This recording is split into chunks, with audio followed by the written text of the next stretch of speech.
우리 서로 인사하죠. 샬롬, 샬롬.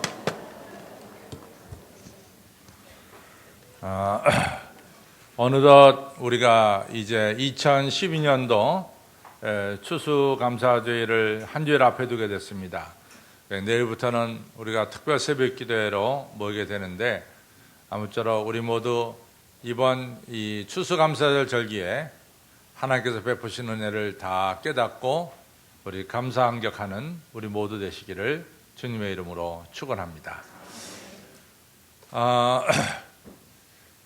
여러분들 아시다시피 오프라 윈프리라고 하는 미국의 흑인 여성 방송인이 있습니다. 근데 참 이 여자의 그 생애를 보면요, 정말 기구하기 짝이 없어요. 미국의 이제 흑인들의 문제점은 뭐냐면은 아버지 없이 자라는 흑인들이 너무 많습니다. 그래서 그 미국 흑인 남자들이 이 애를 낳고 가정을 떠나는 경우가 많이 있어요. 그래가지고 되게 흑인들이 아버지 없이 어머니 밑에서 자라는 흑인들이 상당히 많습니다. 바로 그 중에 하나가 오프라 윈프리입니다. 그래서 아버지를 몰라요, 오프라 윈프리는. 그래가지고 어머니 밑에서 이제 자라났는데 9살 될 때 자기 사촌 오빠가 성폭행을 하게 됩니다. 그래서 9살 때 성폭행을 당했어요. 그러고 나서 이제 그 어머니 남자친구들이 와서 이같이 이 딸을 또 여러 번 건드렸고, 또 친척들도 건드렸고, 이러면서 정말 어린 시절이 너무 불행하기 짝이 없었던 여자가 바로 오프라 윈프리입니다. 그러다가 14살에 덜커덕 아기를 가졌어요. 그것도 미혼모죠, 결국은. 근데 아기를 가져가지고 이제 아기를 낳는데 그 아이가 2주 만에 또 죽습니다. 그러니까 이 오프라 윈프리의 이 어린 시절을 보면은 뭐 하나 반듯하게 되는 게 하나도 없습니다. 다 어긋나는 것 뿐입니다. 그러다가 이제 20살 때 좋아하는 남자를 만났는데, 이 남자가 또 지독한 이 마약을 먹는 이런 남자예요. 그래서 같이 마약하다가 결국은 헤어졌습니다. 그러니까 이 여자는 자기 생애를 보면은 꼭 쓰레기 같다, 이렇게 표현을 하고 있어요. 근데 정말로 아마 우리가 보더라도 너무나 여러 가지 어려운 게 많은 게 오프라 윈프리죠. 근데 아시다시피 이 여자가요, 이 오프라 윈프리가 이 해리스라고 하는 이 방송인들을 갖다가 이 평가하는 재단이 해리스 재단인데, 해리스 재단에서 2003년도 그리고 2006년도에 조사에 의하면은 미국 내에서 전체 방송인 중에서 가장 영향력 있는 이 방송인이 누구냐? 오프라 윈프리예요. 그리고 이 여자가 진행하는 쇼를 미국 사람들이 한 주에 얼마나 보고 있냐? 2200만 명이 이 여자의 쇼를 보고 있어요. 2200만 명은 우리 인구의 절반이에요. 절반이 이 여자가 쇼를 할 때 다 그걸 보고 있단 말이죠. 그러니 얼마나 이 여자가 대단한 여자가 됐습니까?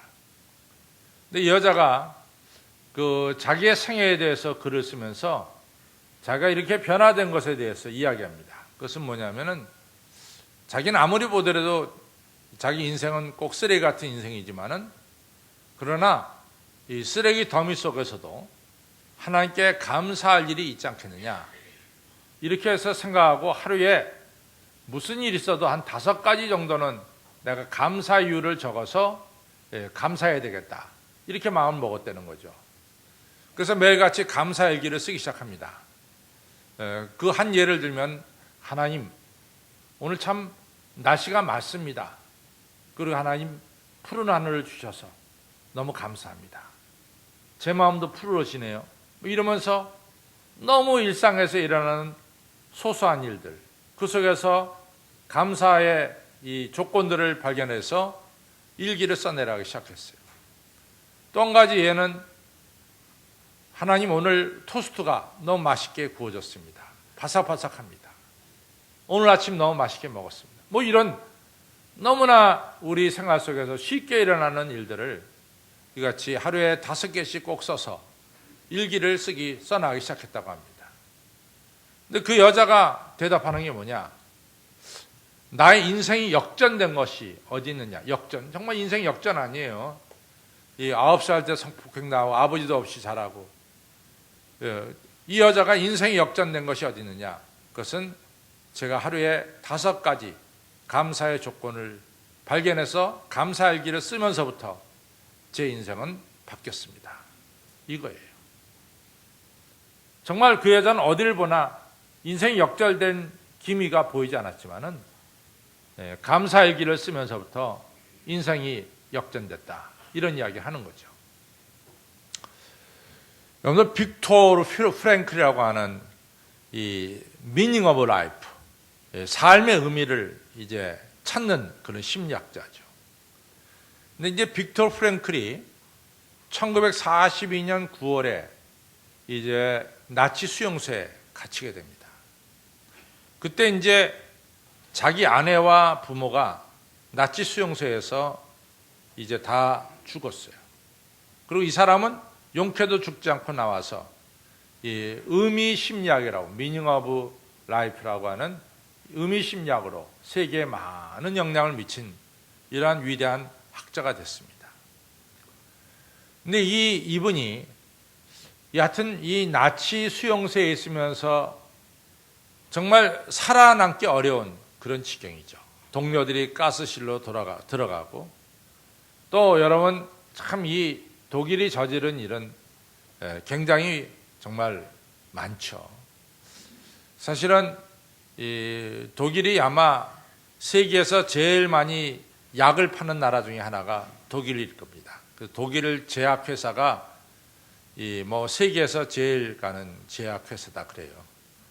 근데 그 사람들이 좋은 약을 만들 수밖에 없는 건요, 그 사람들이 이 나치스 시대에 수많은 사람들을 생체 실험을 했습니다. 그런 생체 실험한 결과로 저 사람들이 오늘날 좋은 약을 만들어낼 수 있지. 그러니까 그들이 그렇게 자랑할 건 못 돼요. 너무나 반인륜적인 일을 저질렀기 때문에 그렇습니다. 그리고 이 나치스가 별 시험을 다 했어요. 사람하고 짐승하고의 구분되는 게 어디냐, 이 사람과 짐승이 구분되는 게 어디냐, 이런 것까지 실험을 했어요. 그 실험 중에 하나가 뭐냐면은 사람을 며칠을 굶겨놓는 거예요.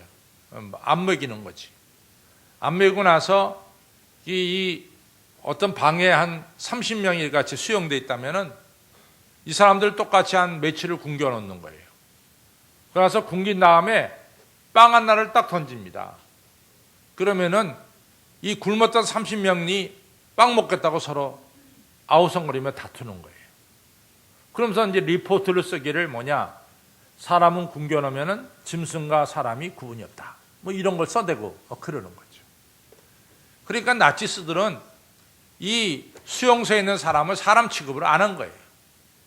이런 가운데서 이 빅토르 프랭클이 지내게 됐는데, 빅토르 프랭클이 그렇게 말합니다. 자기는 뭐 장티푸스 걸려서 죽을 뻔도 했고 그 안에서, 그렇지만은 어느 순간이라도 내가 살아야 되는 그 이유, 삶의 이유를 찾으려고 했었대요. 어느 순간에도. 근데 분명한 것은 자기가 삶의 이유를 찾으면은 어떠한 고통과 순환도 이겨낼 수가 있었다. 왜? 자기가 삶의 이유를 알았으니까. 이러면서 어느 순간 어떤 어려운 자리에서도 내가 왜 살아야 되느냐, 내가 사는 이유가 뭐냐, 삶의 의미가 뭐냐, 이런 걸 갖다가 자기는 늘 생각하며 살았다는 거죠. 근데 자기의 삶의 의미를 확실하게 가져다 주는 건 뭐냐, 자기 마음속에 조그만 일에 감사가 생겼을 때 그 감사가 자기에게 확실하게 살아야 되겠다는 삶의 열정과 삶의 의미를 가져다 주었다. 이런 얘기입니다. 두 사람 다. 오프라 윈프리는 인생 역전을 가져온 게 감사고, 빅토르 프랑클은 정말 이런 인생 뭐하러 사느냐, 차라리 죽자라고도 얼마든지 할 수 있는 그런 수용소 속에서 끝까지 살아남을 수 있었던 것도 조그만 감사를 발견하면서부터 삶의 의미를 깨닫게 되고 살게 되었다는 이야기입니다. 여러분들 이처럼요, 감사는 단순한 것 같지만은 감사는 우리의 인생을 역전시키는 게 감사예요. 감사는 별거 아닌 것 같지만은 여러분과 제가 오늘 왜 살아야 되는지 삶의 확실한 이유와 목표를 주는 것이 감사입니다. 감사가 너무 소중해요. 저는 이제 이 구약 성경을 좀 이렇게 자세히 살펴보면서 이 구약 시대에는 어떻게 예배를 드렸느냐, 이게 사실은 좀 관심이었어요. 왜냐하면은 우리가 이제 신약에 와서 여러분과 제가 이 1부, 2부 예배는 그런대로 개혁교회 예배 전통을 우리가 좀 따르고 있습니다. 그러니까 이제 개신교에 와서 예배 전통은 이렇게 저렇게 알게 되겠는데 도대체 구약시대의 예배는 어떻게 진행됐느냐, 이게 좀 궁금했어요. 구약시대 예배를. 그런데 성경을 보면, 자세히 보면 구약시대의 예배가 간간히 나오고 있습니다. 그 중에 하나가 오늘 여러분과 제가 읽고 있는 신명기 26장에 나오는 이야기가 구약시대 예배고, 또 하나 구약시대 예배를 갖다가 거의 완벽하게 성경에 나오는 것은 여호수아 24장에 거의 완벽하게 구약시대 예배가 나오고 있습니다. 근데 오늘 이 구약시대 예배의 특징은 뭐냐면은 먼저 제사장이 나와가지고 그래가지고 그들의 조상에게 그리고 이 시간까지 하나님께서 베푸신 모든 은혜와 기적을 처음에 읽어가요. 그것이 예배의 시작이에요. 그래서 오늘 이 신명기 26장도 똑같은 방법으로 시작이 됩니다. 우리 조상들을 보자. 오늘 여기 나오지 않지만은 우리 조상들은 사실은 저 강저편에서 우상을 섬기던 우리 조상이 아브라함이 우상 섬겼다 이거죠. 근데 하나님의 은혜로 우리 조상들이 가나안 땅에 왔다가 또 가나안 땅에 기근이 임하니까 애굽으로 소수가 내려갔다 이거죠. 근데 애굽에 내려가서 하나님의 축복 속에서 정말로 생육하고 번성하고 생육하는 역사가 일어났다는 거죠. 사실은요, 이 이스라엘 사람들이 지금의 팔레스틴 땅에서는 그 인구 70명이 이 430년 뒤에 한 인구 200만 명으로 늘어나는 일은 그 어려운 일이에요. 그 어려운 일입니다. 여러분들, 우리가 한동안 인구가요 거의 비슷했다가 그 다음에 갑자기 인구가 늘기 시작했어요. 그렇죠? 우리나라 인구도 1900년대 초에는요 거의 일정했습니다. 왜냐하면 유아 사망률이 너무나 많았기 때문에 아기 태어나면은 많이도 낳지만 많이도 죽었어요. 그래서 또 오래 살지 못했습니다. 그러니까 인구 증가율이 없었어요. 그러나 획기적으로 의학이 발달되면서 우리 인구 증가율이 높아지게 된 거죠. 그렇죠? 그러니까 옛날에는 인구가 70명이 430년 뒤에 200만 명이 넘어간다? 그 불가능한 이야기예요. 또 여러분들 가나안 땅이라고 하는데, 젖과 꿀이 흐르는 땅이라고 하는데 한번 가보세요. 여러분들이 이스라엘 성지순례 가서 두 가지에 썩는다 그러잖아요. 첫째는 무슨 이게 젖과 꿀이 흐르는 땅이냐. 굉장히 황무지가 많아요. 우리나라가 사실 젖과 꿀이 흐르는 땅이지 이스라엘은 황무지가 너무 많습니다. 또 요단강 보고 이게 무슨 강이냐, 또랑이지. 이래서 두 가지 듣고선 썩는 데잖아요. 이처럼 이스라엘이 그렇게 비옥한 땅이 아닙니다. 근데 상대적으로요, 이 애굽 땅은 너무나 옥토예요, 옥토. 이 카이로 근처가 저 아프리카 남단에서 물이 흘러내려와가지고, 나일강이 흘러내려와가지고, 나일강 하류가 카이로 부근입니다, 지금. 거기가 완전히 지도 위에서 딱 찍으면 삼각주잖아요, 삼각주. 강물이 이렇게 저렇게 뻗어가면서 완전히 삼각주를 이루고 있잖아요. 기름진 땅이죠. 그 땅에서 바로 이 70명이 내려와가지고 430년 동안 살면서 생육하고 번성하고 생육하고 번성해서 430년 뒤에 나갈 때 200만 명이 넘게 나갔어요. 엄청나게 늘어난 거죠. 하나님의 약속이 그대로 이루어진 거지 생육과 번성에 대한 약속이 이루어진 거죠. 그 엄청나게 많아지니까 애굽 사람이 겁을 먹잖아. 그러니까 그냥 그 땅에 살고 있는 그 이스라엘 사람들을 핍박하기 시작하죠.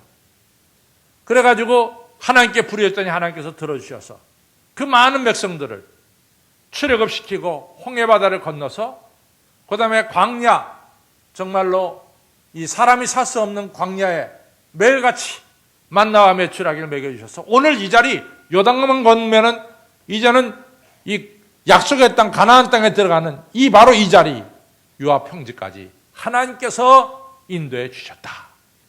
이렇게 제사장이 읽어나가니까 사실은 이 애굽 생활을 전혀 모르고 광야에서 태어난 이 세대들이 그동안 하나님께서 베푸신 은혜가 얼마나 큰 것인가를 깨닫고 감사하기 시작하는 거죠. 그러면서 예배는 시작이 되는 거예요. 그러니까 예배는 항상 뭐로 시작한다? 하나님께서 베푸신 은혜를 깨닫고 감사하면서 구약의 예배는 시작이 되더라 라고 하는 얘기예요. 오늘 우리들도 마찬가지입니다. 여러분과 제가 오늘 2012년 11월 11일 이 자리 거저 이 자리 왔습니까? 아닙니다. 우리도 한번 되돌아보시기 바랍니다. 오늘 이 자리까지 올 때는 하나님께서 얼마나 많은 은혜를 여러분과 저에게 베풀어 주셨는가를 깨닫기를 바랍니다. 정말 하나님의 은혜예요. 저도 사실은 이 말씀을 준비하면서 한번 되돌아봤어요. 제가 태어난 때는 6.25가 끝나자마자 태어났어요. 우리나라가 가장 못 먹고 못 살 때 태어났어요. 여러분 그때 태어나서 지금 1m 84니까 그래도 굉장히 잘 자란 거죠. 예. 어떻게 할머니 하나님께서 얼마나 그 당시 그 못 먹으면 키가 자라날 수가 없어요. 그렇잖아요. 원래 이북 사람들이 이남 사람들보다 덩치가 더 큰데 지금은 이 키재기를 해보면은 이북 사람들이 너무 작아 못 먹어서 한 20몇 대 때는데 우리나라 치면 10대살밖에 안 돼 보인다고. 왜냐하면 못 먹으니까. 근데 그 당시 6.25 직후에 못 먹고 못 살 때인데 하나님께서 키워주셔서 찾아. 되돌아보면요. 하나님 은혜가 너무 많은 거예요. 제가 솔직한 심정은 군대 가서요. 이러다 나 병신 되는 게 아닌가 이런 생각도 좀 해봤어요. 군대 가니까 정신없이 사람들을 때리더라고요. 그건 내 옆에 있는 애만 고막이 터져가지고 귀에 안 들리게 되고. 근데 이런 거 보면서 내 옆에가 고막이 터지는 거 보니까 나도 어느 날 고막이 터질지도 모르겠다. 이렇게 자연히 겁을 먹게 돼요. 그때는 그냥 들면 드는 거 가지고 때리고 막 이럴 때거든요.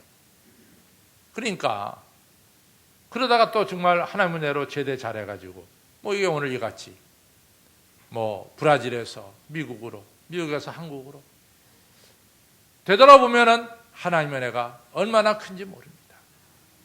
저만 이렇게 은혜 받았어요. 여러분들도 마찬가지 아닙니까?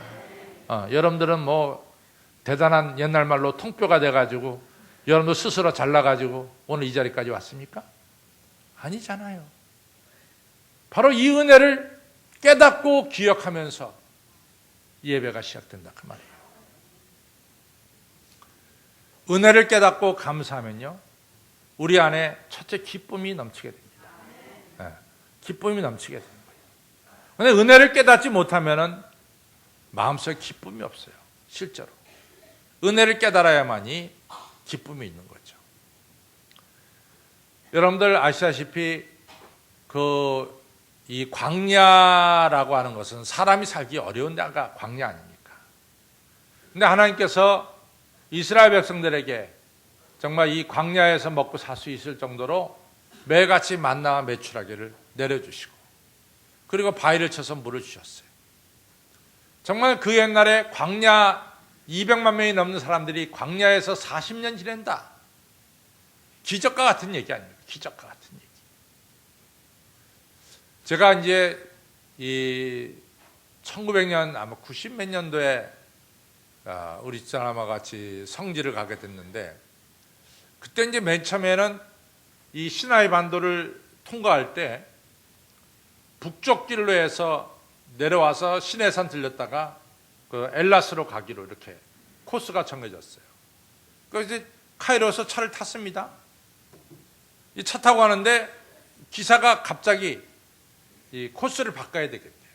왜 바꾸냐 했더니 지난밤에 시나이 반도에 바람이 불었는데 그 바람이 북쪽 길을 모래로 다 뒤덮었다는 거예요. 밤사이 바람이 아스팔트 난 길을 갔다가 모래를 다 뒤덮었다는 거예요. 그런 길을 못 찾겠대. 남쪽 길은 괜찮아서 남쪽으로 돌자는 거지. 남쪽으로 돌아서 시내산 들렸다 갔습니다. 여러분 20세기 말에도요, 시나이 반도는 바람 불면 길이 없어지는 데야. 그런데 그 옛날에 하나님께서 이 수많은 사람들을 만나와 매출하기로 바위를 쳐서 강물 얼마나 잘 먹였어요. 그리고 하나님께서 그러잖아요. 너희들 그래 광야 40년 동안 어디 옷이 헐었냐? 신발 헐은 적이 있느냐? 하나님이 너희를 인도한 것을 기억하라. 이렇게 말씀합니다. 그런데 민수기 21장에 딱 가니까요, 이 사람들이 불만을 털어놓는 거야. 우리가 언제까지 맨날 박한 음식을 먹겠냐? 딱딱한 음식을 말이야. 우리가 애굽에 있을 때는 고기 가마 옆에서 고기 먹고 부추 먹고 마늘 먹고, 먹긴 언제 먹었어 노예가. 근데 그렇게 먹었다가 막 떠들면서 모세와 하나님께 원망하고 불평했어요. 감사가 사라졌어. 원망과 불평이 가득 찼어. 그러자마자 나타난 게 뭡니까? 불뱀들이 사막에서 나타나더니 그들을 물고 그들이 독에 이같이 퍼지면서 병들게 됐습니다. 여러분들, 불평과 원망하는 자에게 생겨나는 게 뭐냐? 질병이 생기더라 그 말이에요. 근데 확실한 것은 뭐냐면요, 하나님은 여러분과 저에게 참 신비하게 몸을 주셨어요. 그것은 뭐냐면 면역 체계를 우리에게 주셨어요. 그래갖고 웬만한 균이 들어오더라도 우리 안에 면역이 있어가지고 그 면역이 그 균을 이겨내는 거예요. 근데 우리가 나이가 들면서 자꾸만 병이 발견되는 것은 우리가 젊었을 때보다 면역 체계가 약해지니까, 젊었을 때는 그런저런 바이러스가 들어오더라도 능히 이기는데 나이가 들면서 면역 체계가 약해지면서 그 바이러스를 이겨내지 못하는 거야. 그러니까 약을 먹어야 되고 또 병원에 가서 치료를 받아야 되고 그렇게 되는 거죠. 그런데 이 학자들이 연구해 보니까 우리의 면역 체계를 가장 쉽게 약화시키는 게 뭐냐? 그것이 원망과 불평이라는 거예요.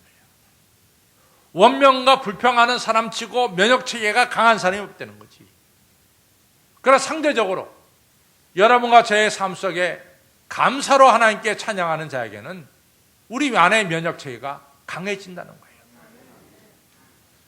여러분들, 사실은 우리가 지금 얼마나 잘 살아요? 잘 살잖아요.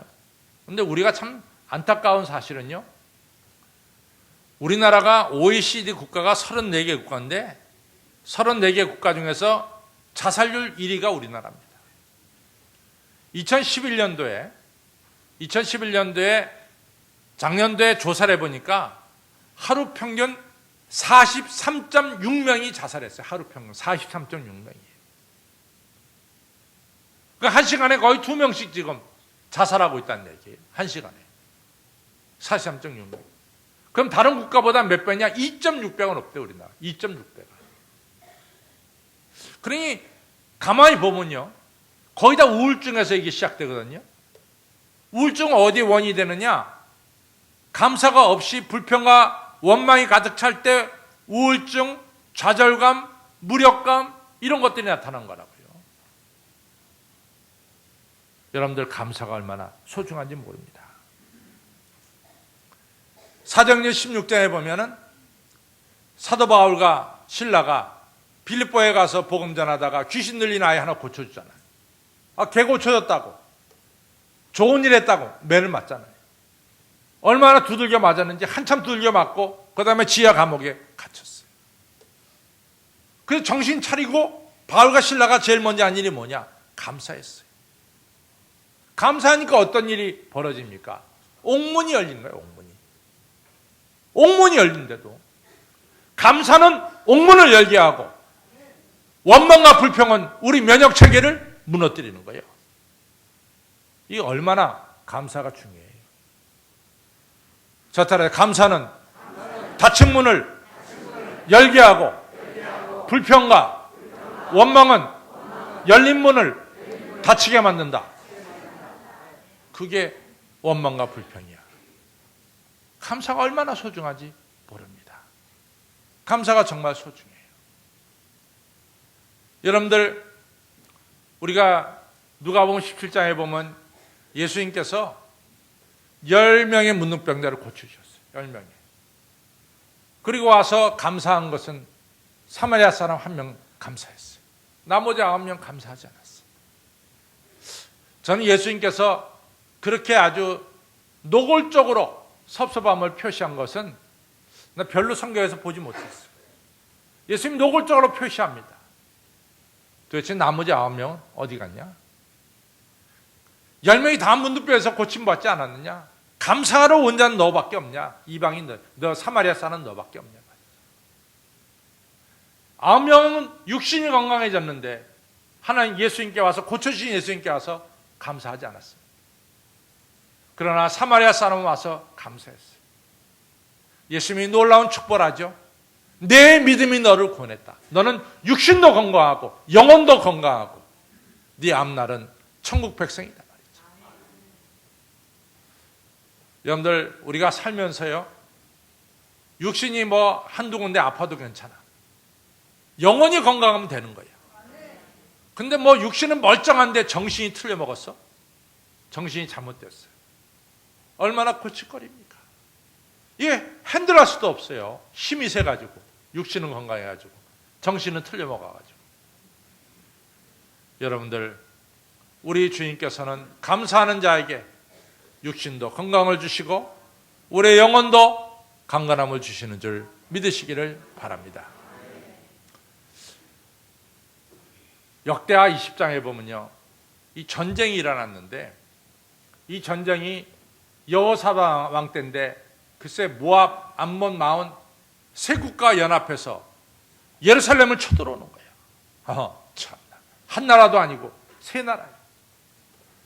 여호사밧 왕이 아주 뭐 가시나무 떨듯이 떱니다. 하나님께 기도했어요. 하나님, 어떻게 하면 좋겠습니까? 하나님께서 여호사밧 왕이 기도할 때 걱정하지 말아라. 내가 모압과 암몬과 마온을 내 손에 붙였다. 네가 승리한다. 여호사밧 왕이 기도의 응답을 받았어요. 이제 전쟁터로 나가는데 여호사밧 왕이 이스라엘을 보니까 제일 믿음 있는 이 노래하는 이 집단이 할렐루야 찬양대야. 그러니까 할렐루야 찬양대를 탁 앞세워. 여러분들 믿겨지지 않은가 보지. 우리 목사님이 우리 믿음 넘는데 너무 띄운다 이렇게 생각하는 것 같은데, 하여튼 할렐루야 찬양대를 딱 앞세워가지고 그리고 전쟁터에 나간 거예요. 여호와는 강하시니 여호와께 감사하세, 찬양하세. 그 찬양을 할렐루야가 불렀대도 그 앞에서 오는 모압, 암몬 이 마온 군대가 지리멸렬하고 말았어요. 감사할 때 승리가 이스라엘에게 주어졌습니다. 감사하는 삶이 날마다의 작은 전투에서 여러분과 저에게 승리를 줄 줄로 믿습니다. 실제로 그렇잖아요. 감사할 때 우리가 승리한다고요. 뭐 비근한 예로요, 제가 사실은 뭐 선허가 후착공이라고 하는 이러한 이제 구청에서 결정을 내렸어요. 우리가 선 먼저 건축 허가서를 내주고 그리고 후에 착공하라, 이런 식의 이제 결정이 내려졌는데 제가 감사하고 있어요. 사실은 감사하고 있어요. 왜냐? 하나님께서 합력해서 선을 이룰 줄로 믿습니다. 저 감사하고 있거든요.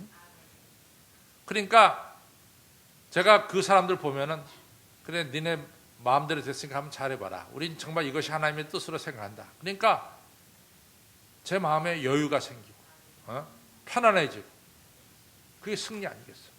뭐 하나님의 집 오늘 지어도 좋지만은 2년 뒤에 더 잘 지면 또 되는 거니까 뭐 하나 걱정될 게 없어요.